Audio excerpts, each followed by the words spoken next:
So boy, do I have some explaining to do. Yes, I am riding a Wr250r. I don't have the CRF 250L anymore. I've actually had this bike for a little over a year now, and I filmed some things riding it. And ultimately, I think it was like the third big ride that I went on with it. I ended up drowning it out in a mud hole in West Virginia, and so, you know, it didn't run. That trip was kind of ruined, and it ran after that, but not good. The piston rings were gone. It was burning oil really bad, so I decided to get it looked at, and took it to a shop, and pretty reputable shop. I knew the guys, and they're great people, but some really unfortunate stuff happened. They've been growing, and they've hired more mechanics in. They got a bad mechanic in there that didn't really quite know what he was doing, and when I got it back, you know, parts had taken long already because of COVID, and I didn't get the bike back for like 3 or 4 months, and then I got it back and it was still doing the exact same thing.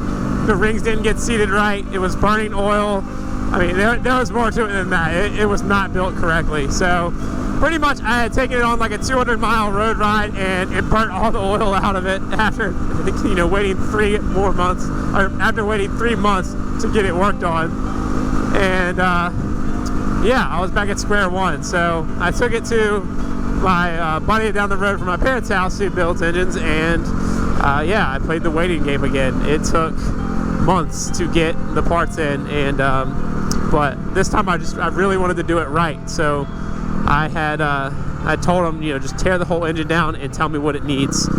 And it needed pretty much everything. It got a new crank, it got a brand new cylinder, new piston rings, and then it got some work done to the head. It didn't need valves, but it needed just, you know, like valve seals and stuff like that where oil was getting into the cylinder.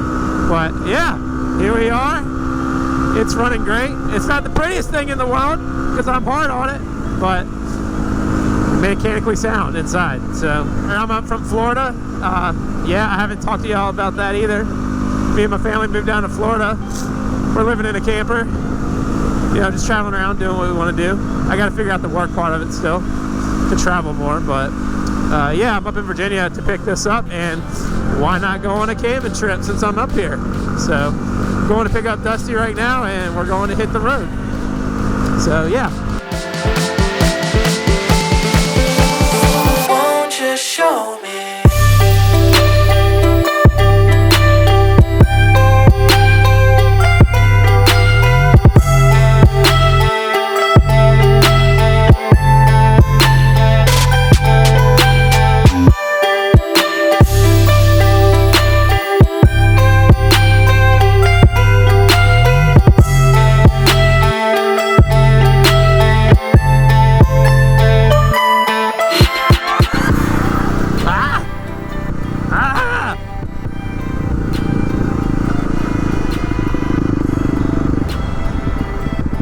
Man, we got another one.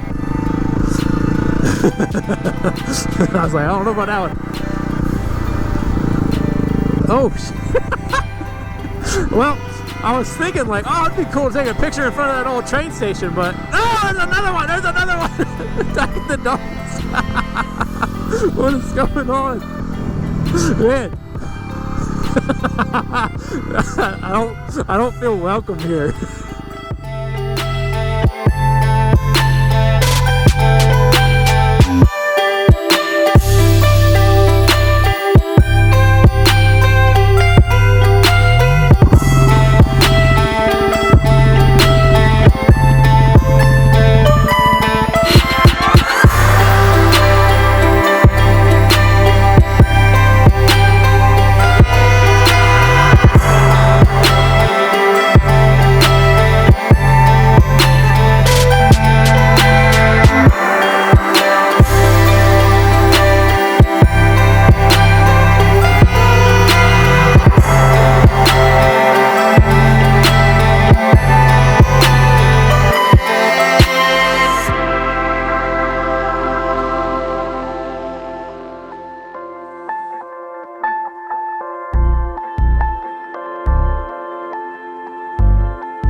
we had a good night of camping.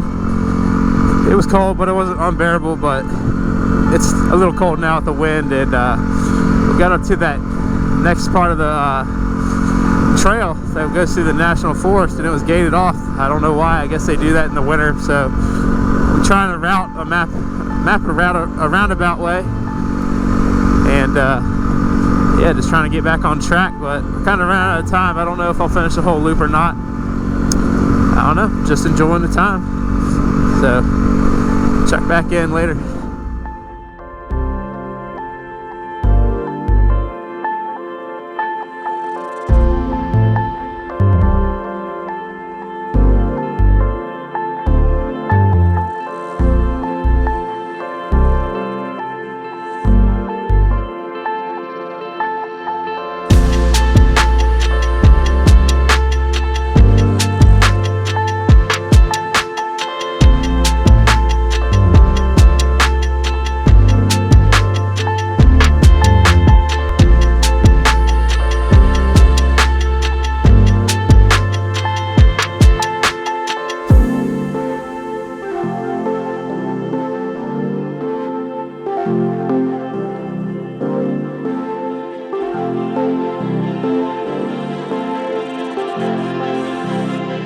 So this is a big change of scenery.